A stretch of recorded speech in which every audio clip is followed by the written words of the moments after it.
claro que o tema que me traz à tribuna de hoje não é outro senão falar sobre esse pedido de impeachment para a presidenta Dilma. Durante esse final de semana foram muitos os debates que nós fizemos, pelas redes sociais, análise de TV, de jornalistas na imprensa, com amigos, com correligionários, muito debate. E muito debate contrário ao impeachment, colocando-o como golpe. Eu recebi mesmo em minhas redes sociais várias críticas e comentários contrários às minhas posições, dizendo que não se tratava de golpe, que se tratava de impeachment, e que impeachment era algo previsto na Constituição da República, portanto, tinha legalidade e não feria o preceito democrático e nem rompia o Estado de Direito. Bom, todos esses argumentos que vieram eu rebati e gostaria de fazê-lo de novo dessa tribuna, para que as coisas fiquem claras. Não venho aqui apenas defender a presidenta Dilma. Todos me conhecem pela defesa que faço da presidenta, do seu governo, do projeto desse governo. Mas venho aqui hoje defender a nossa Constituição, assim como muitas vezes a defendi no plenário dessa casa, mesmo quando a opinião pública exigia ou quis exigir de nós posturas diferentes.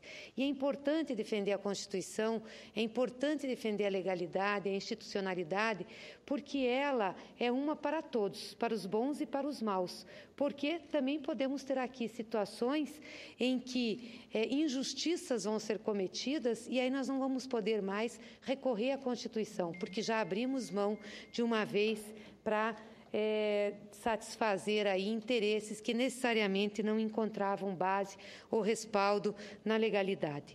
E por que eu digo que nós não temos juridicidade para o impeachment? Porque a presidenta Dilma não cometeu nenhum crime.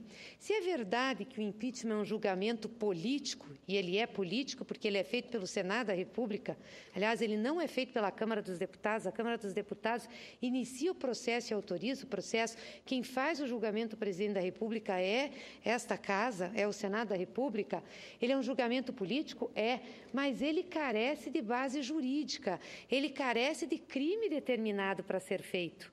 Não pode ser ao bel prazer do que pensa uma parte considerável ou não do Congresso Nacional em relação à popularidade da presidenta, ou de concordar ou não com o programa de governo que ela esteja implantando. Tem que ter objetividade. Eu pergunto, qual é a objetividade, o crime objetivo que nós tivemos em relação à presidenta? A presidenta, como disse, não roubou, não mandou dinheiro para o exterior, tem uma conduta ilibada. Aliás, o senador Paulo Paim, que convive com ela há mais de 40 anos, fez aqui um depoimento sobre a seriedade da sua conduta. Então, nós não temos nenhum crime objetivo cometido pela presidenta. O que estão tentando dizer? Que tem um crime de responsabilidade por ela ter ferido a lei orçamentária, ou seja, não ter olhado para os pressupostos da lei de responsabilidade fiscal e não ter cumprido com a lei orçamentária. Agora, sobre isso, há vários questionamentos. E nós fizemos um grande debate nessa casa, num primeiro momento, quando do relatório do Tribunal de Contas da União, que foi um relatório enviado ao Congresso Nacional, que pedia a rejeição das contas da presidenta Dilma pelas ditas pedaladas fiscais ou porque ela editou decretos de realização de despesas sem autorização do Congresso Nacional. Então, vamos por partes. As pedaladas fiscais, como disse aqui o senador Telmário, foi, na realidade, a autorização que o governo deu para que a Caixa Econômica, o Banco do Brasil e o BNDES pagassem os programas sociais que eles operacionalizam pelo governo, como é o caso do Bolsa Família, Minha Casa Minha Vida, o programa de investimentos, para que o governo depois reembolsasse. E isso foi feito. E isso é uma situação que não foi feita só pela presidenta Dilma, é uma situação que se deu em outros governos e outros presidentes utilizaram desse mesmo método. Aí disseram os ministros do Tribunal de Contas, não, mas é porque o volume foi muito grande. Ora, nós não podemos julgar um delito pelo seu volume. O delito é tipificado pela ação, não pela sua quantidade. Portanto, se grande ou pequeno, se foi um delito agora, teria que ter sido um delito antes e também teria que ter tido o rigor do Tribunal de Contas da União. Então, o Tribunal de Contas da União prevaricou? Não mandou a essa casa um relatório como deveria ter mandado, com a responsabilidade que requer ele como um órgão de contas? Pois bem, então não cabe esse argumento do tribunal. E até porque essa situação se resolveu no ano fiscal, que foi o ano de 2014. E nós votamos no Congresso Nacional em 2014 a mudança da meta do resultado primário, encaixando, portanto, esse recurso que foi mandado aos bancos oficiais para pagar os programas. Portanto, não há que se falar em crime. Editou decretos que autorizavam despesas sem autorização do Congresso Nacional. Me desculpa o Tribunal de Contas da União, me desculpa a quem nessa casa está recorrendo a esse argumento, porque vários decretos foram editados por outros presidentes. Posso citar aqui o presidente Itamar Franco, que fez vários decretos que não tinham autorização da casa e que depois o Congresso Nacional, através de créditos extraordinários, acertou e ajustou o orçamento da União, como aconteceu agora. Por que a presidenta Dilma só que vai ser julgada? Porque ela está impopular, porque as pessoas não gostam dela, porque ela não tem um programa que se assente ao que a maioria da casa ou que a maioria dos ministros do Tribunal de Contas quer? Não pode ser assim. Nós já tivemos outros presidentes impopulares, já tivemos outras situações de oposição sistemática e nem por isso tivemos impeachment. Aí eu também tive nas minhas redes sociais e ouvi críticas dizendo, mas vocês apoiaram ou pediram um impeachment de Fernando Henrique, apoiaram, pediram um impeachment de Fernando Collor. É verdade, nós éramos oposição e fizemos um embate político, mas entre apoiar e pedir impeachment e abrir um processo de impeachment tem diferença. Não foi lido na Câmara dos Deputados pelo presidente da Câmara à época a abertura de um processo de impeachment contra o presidente Fernando Henrique Cardoso. E contra o presidente Collor, quando foi lido, tinha um fato concreto. Tinha lá dizendo que o presidente tinha evidências que o presidente tinha se beneficiado de uma situação de corrupção. Depois teve uma discussão, teve inclusive uma discussão jurídica, mas tinha fato objetivo.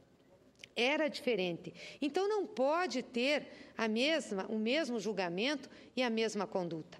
Nós não temos, portanto, crime de responsabilidade fiscal da presidenta em relação a 2014. Até porque, presidente Paulo Paim, para ter um crime de responsabilidade em relação a 2014, o Congresso Nacional teria que ter votado essas contas de 2014. Nós só temos um parecer do Tribunal de Contas, que é órgão auxiliar do Congresso Nacional, que manda para cá um parecer pela rejeição, mas que tem seus fundamentos questionáveis e que nós já alertamos aqui.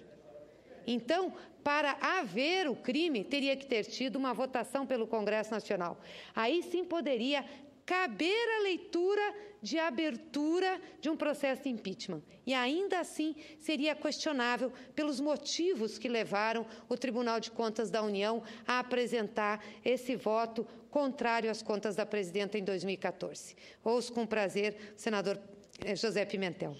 Senadora Gleice, hoje pela manhã, 30 juristas, professores universitários, advogados, pessoas especialistas em direito constitucional estiveram com a presidenta Dilma fazendo a defesa da legalidade e do seu mandato, na mesma linha em que Vossa Excelência aqui faz a sua exposição, deixando claro de que não existe pedalada na Lei de Responsabilidade Fiscal e nem na Constituição Federal para justificar impeachment ou cassação de mandato.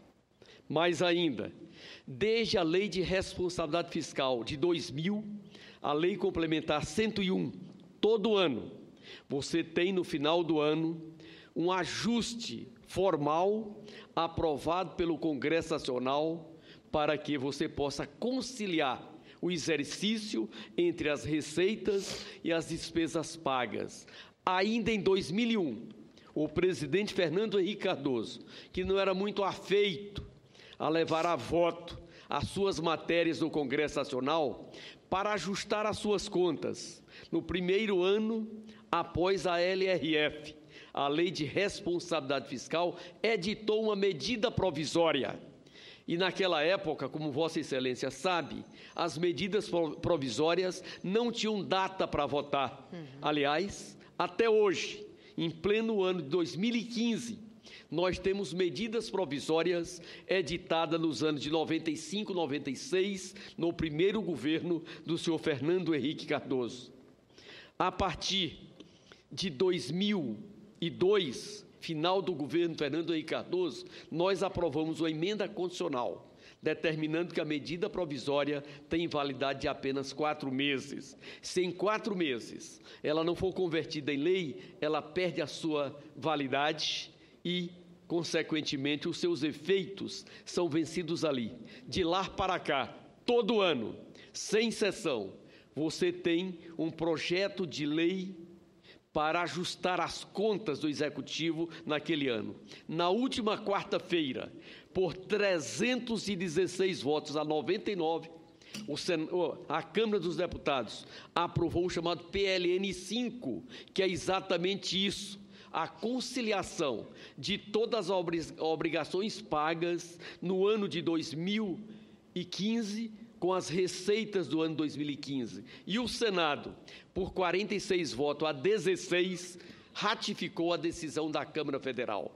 Portanto, esses 30 juristas, da mais especialização que eles têm em direito constitucional, foram à presidenta Dilma protocolar um conjunto de informações dizendo: senhora presidenta, aqueles que foram derrotados nas urnas, como aconteceu em 50, com Getúlio Vargas, como aconteceu com Juscelino Kubitschek, que nunca tiveram votos para chegar ao governo pela porta da frente da via democrática, que é o voto, querem dar mais um golpe. Lá em 50, com aquela postura, levaram o melhor presidente do mundo trabalhista, que criou o salário mínimo, que criou a estrutura da infraestrutura brasileira, entre essas a Petrobras, a dar um tiro no peito para não aceitar o golpe de Estado. Em seguida, com a eleição de Juscelino Kubitschek, fizeram tudo para que Juscelino não tomasse posse. E, ao final, na sua sucessão, lançaram um candidato que tinha como lema uma vassoura para varrer, segundo eles, a corrupção do maior corrupto do Brasil, que eles diziam que era Juscelino Kubitschek. Aliás, esses meios de comunicação que hoje estão contra Dilma são os mesmos que, com outros nomes, estiveram contra Getúlio Vargas e Juscelino Kubitschek e não queriam a posse de João Goulart. Ele toma posse e depois patrocinam o golpe em que Brizola tratava de legalidade para enfrentar. Aliás, João Goulart só tomou posse porque tinha um governador no Rio Grande do Sul, na época, chamado Leonel Brizola, que fez uma frente nacional em defesa da legalidade. Quando você pega esses 4 grandes eventos, na matriz deles estão os mesmos, os conservadores que nunca aceitaram que os mais pobres também pudessem participar da riqueza brasileira. Por isso, quero parabenizar Vossa Excelência e não tenha dúvida de que, novamente, o golpe não passará. Obrigada, senador Pimentel. Quero fazer do seu discurso parte integrante desse pronunciamento aqui, pela qualidade e pela clareza com que Vossa Excelência se referiu à legalidade e também ao posicionamento dos juristas que estiveram hoje com a presidenta Dilma.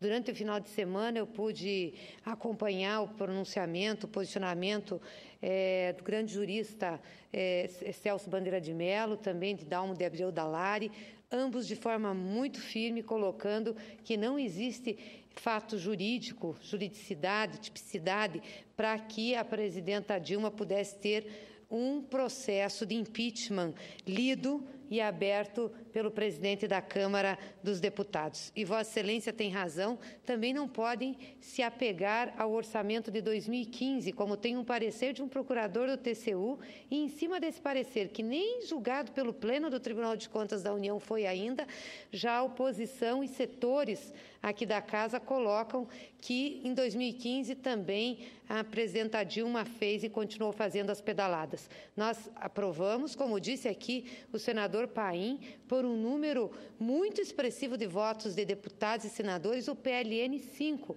que é o PLN 5?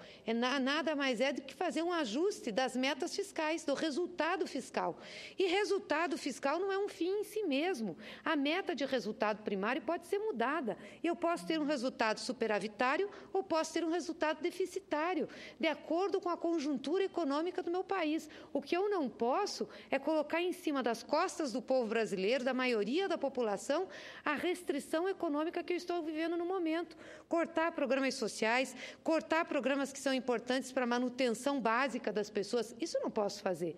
E a presidenta agiu com responsabilidade de uma estadista. Está pagando um preço por essas críticas, mas tenho certeza que com todo o debate que nós estamos fazendo sobre essa situação do impeachment, vai sair fortalecida.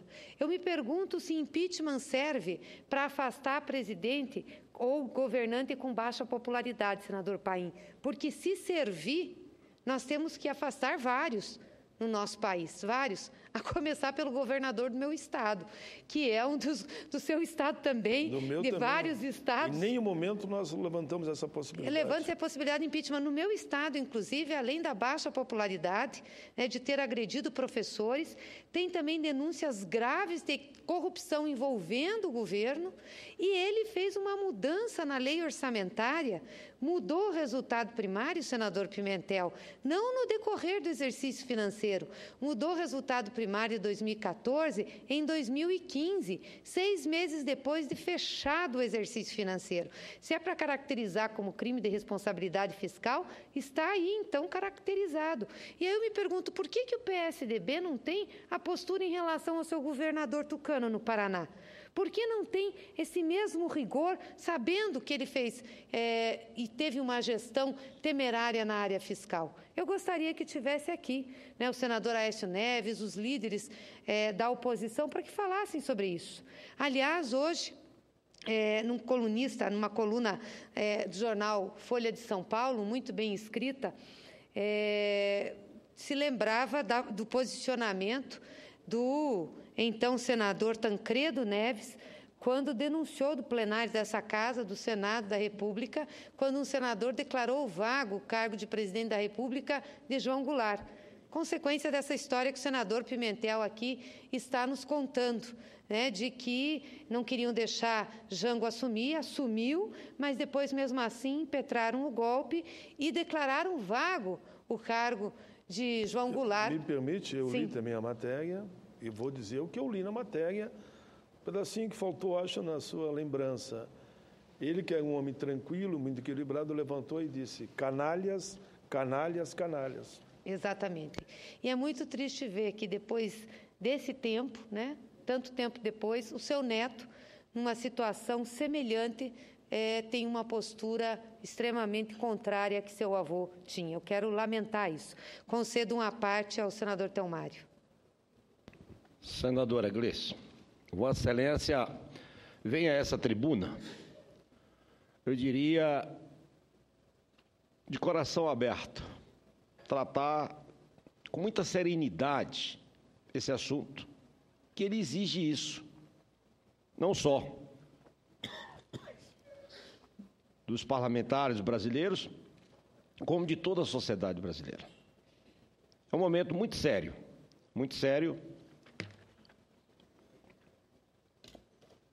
para a democracia, que custou muito àqueles que tiveram coragem de enfrentar a baioneta, os cãos, os tanques.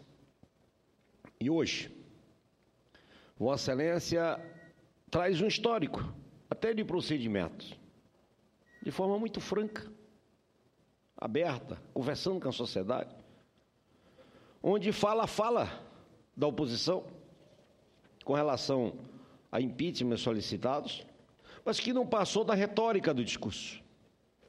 Não se consumaram. Não houve uma abertura do processo de cassação, exceto do senador Fernando Collor de Mello, que ali teve ingredientes que unificou a sociedade brasileira, sua representatividade, e levou àquela cassação. E olha, que eu já vi o senador Collor voltar a essa tribuna e dizer que o judiciário posteriormente o inocentou. Imagina, nesse momento de fragilidade econômica, de crise pela qual passa o país, fomentada e gerada por essa oposição e principalmente pelo senhor Eduardo Cunha, cujo currículo é carregado de corrupção. Um currículo que os maiores criminosos, talvez, do Rio de Janeiro, têm inveja da sua distância curricular, ou melhor, da sua ficha curricular. Talvez um avião tão grande não dê de carregar o volume, se for imprimir as denúncias contra o senhor Eduardo Cunha. Isso é horrível, isso é muito ruim para a democracia brasileira. Com qual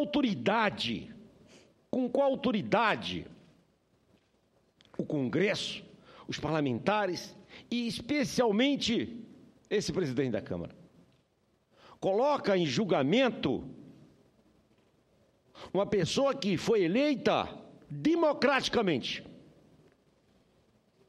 pelo voto e a vontade popular? Que é verdade que ela hoje tem uma aprovação não desejada, mas os políticos, de um modo geral, têm uma aprovação menor do que a dela. Se é para tirar ela pela aprovação, que tire todos, que façamos aqui uma eleição geral. Uma eleição geral, que não é o caminho, que ainda não é o caminho. Porque quando o povo vota no momento desse, ele acaba elegendo alguns humoristas que a gente tem visto aí ao longo da vida, com todo respeito, ao humorista que ele dá alegria e dá felicidade. Mas aqui é o estado de a gente fazer as leis brasileiras. E eu quero aqui parabenizar a Vossa Excelência por trazer a baile, trazer essa tribuna, esses esclarecimentos tão fundamentais. Aquelas pessoas que hoje são bombardeadas por alguns meios de comunicação, que muito bem colocou esse senador pelo estado do Ceará, José Pimentel, meios de comunicações que estiveram envolvidos, diretamente e indiretamente, nos momentos mais negros e tristes da história brasileira.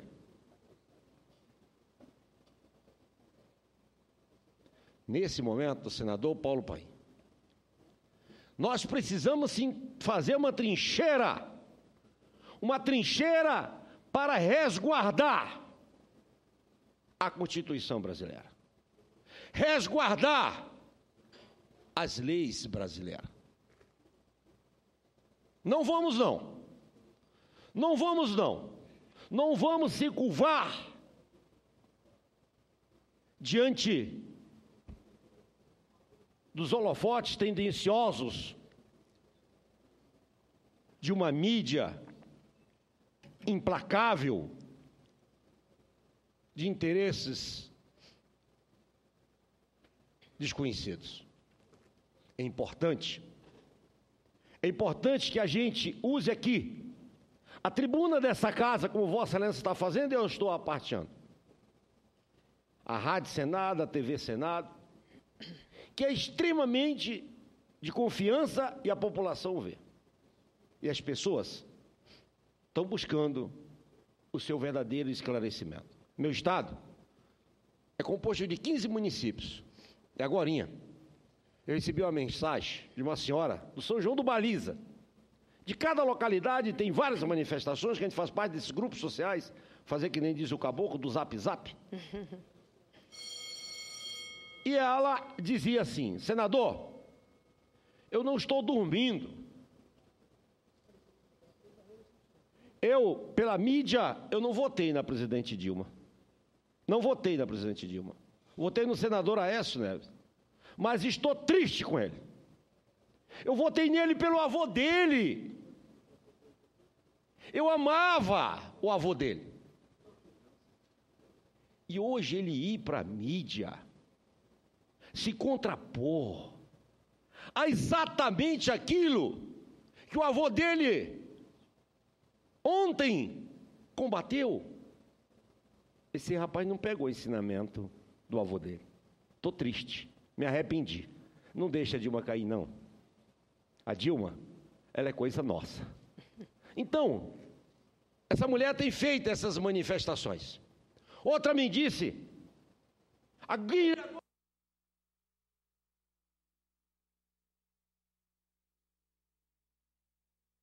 ia me passar o telefone tocou, saí aqui, uma mulher dizendo, senador, eu estou vendo vocês aí na tribuna, diga ao Brasil que a minha filha, Cris, acabou de receber o certificado dela de enfermeira, graças ao FIES.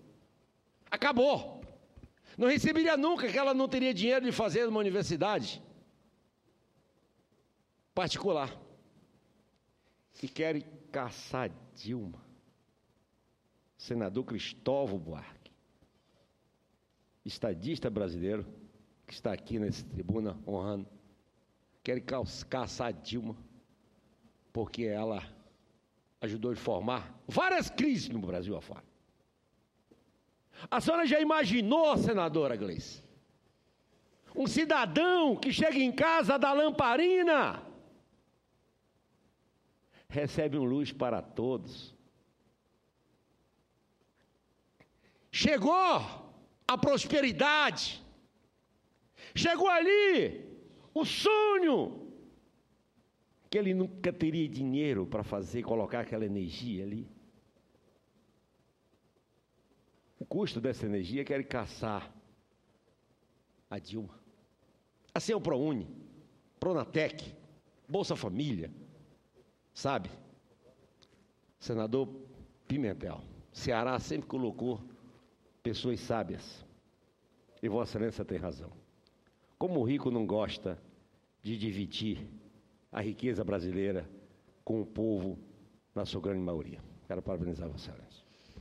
Muito bem, senador Theomário Mota, agradeço eu à parte, também integro ao meu pronunciamento e queria, para corroborar com o que Vossa Excelência está dizendo, se nós estivéssemos tão errados no que nós estamos defendendo aqui, né, de que esse impeachment é uma manifestação de golpe, sim, contra a Constituição e a democracia, nós não teríamos manifestações de entidades tão importantes e com tanta credibilidade junto à sociedade como nós tivemos nesse final de semana a favor da presidenta Dilma e contra o processo de impeachment, como foi o caso da CNBB, Confederação Nacional dos Bispos, o caso da OAB, né, a Ordem dos Advogados do Brasil, o caso do CONIC, que é o Conselho das Igrejas Cristãs do Brasil, e outras entidades, muitas outras entidades, União Nacional dos Estudantes, a União Brasileira dos Estudantes, as centrais sindicais, todas se manifestando contra o processo de impeachment. Então, não é possível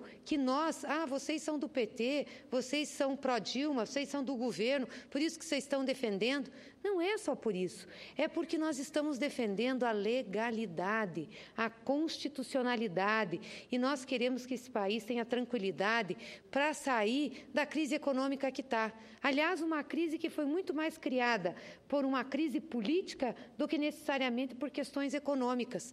Nós estamos vendo economias do mundo se mobilizar para estudar o Brasil e investimentos aqui, enquanto nós estamos vendo setores econômicos do Brasil, principalmente do mercado financeiro, apostar numa crise. Parece que é o quanto pior, melhor. Aliás, setores esse final de semana do mercado financeiro estavam se mostrando alegres com a abertura do impeachment, porque, enfim, tinha a possibilidade de se resolver isso, de nós termos um outro governo, de termos um governo de união nacional.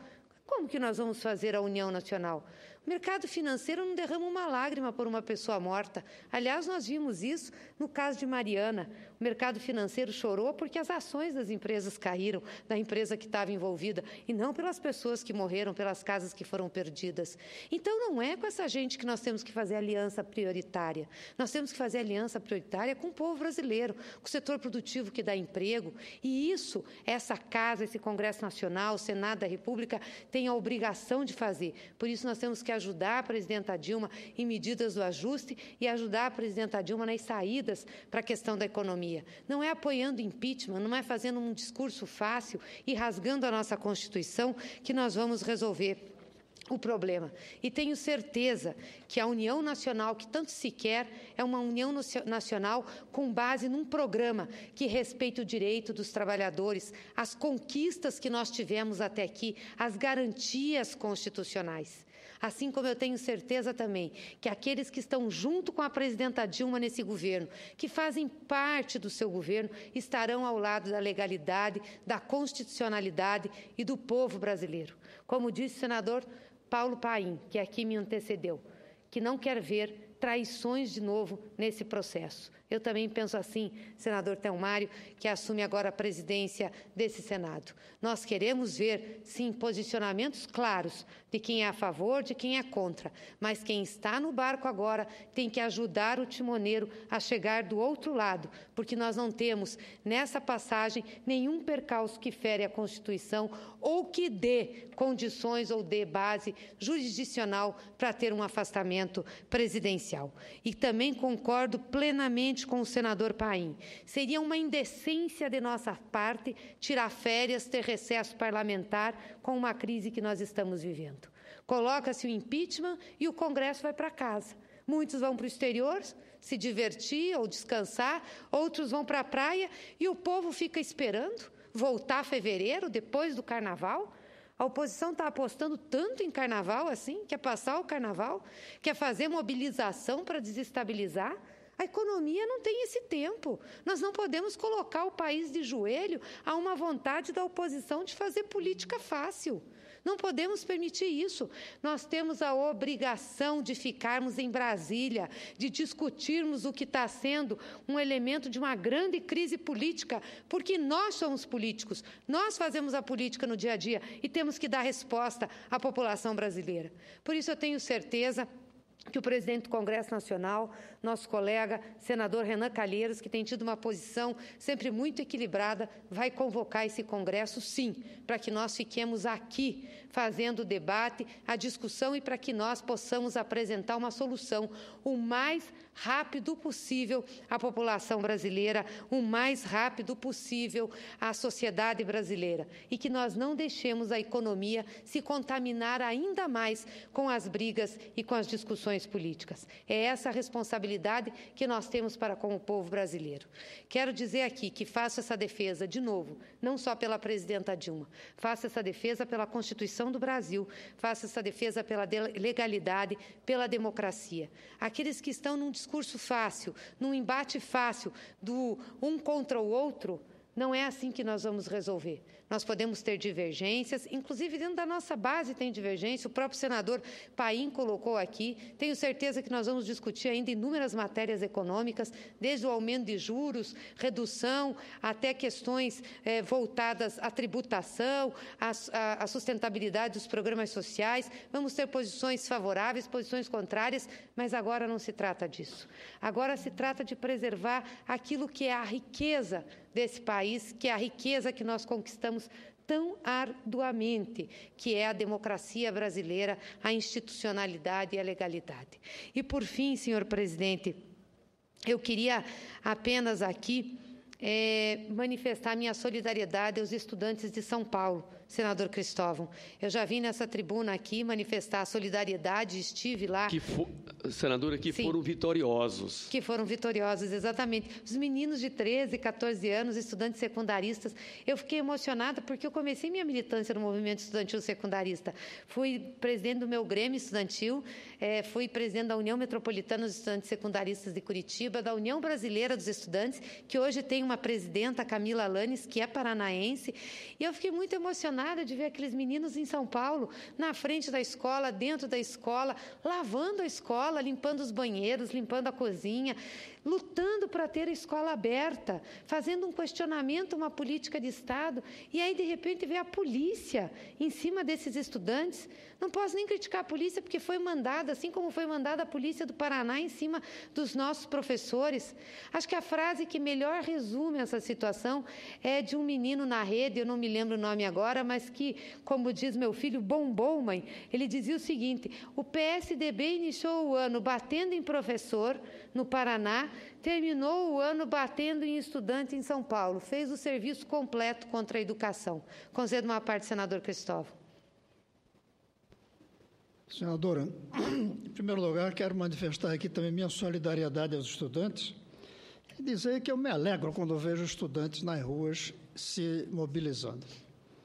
E, nesse caso, tendo uma vitória. Eu espero que isso se alastre pelo Brasil afora, porque a gente precisa dessa meninada mobilizada. Segundo, quero dizer que eu concordo também que não é hora de irmos para recesso.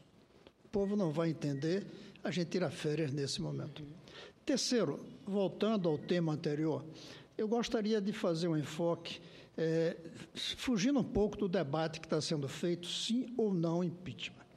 Talvez seja um defeito meu de tentar sempre pensar depois. Se não tiver impeachment, e se tiver impeachment, o que é que a gente vai fazer? Eu temo que, havendo impeachment, nós vamos ter um presidente que vai pegar uma herança muito difícil, que a própria presidente Dilma está enfrentando, ela própria reconhece que a situação que ela enfrenta é difícil. Com o PT na oposição, e não só o PT, outros partidos, numa campanha muito forte contra ele, e eu prevejo um período muito difícil. Se houver o impeachment, eu creio, senhor Teomari, que tem duas alternativas.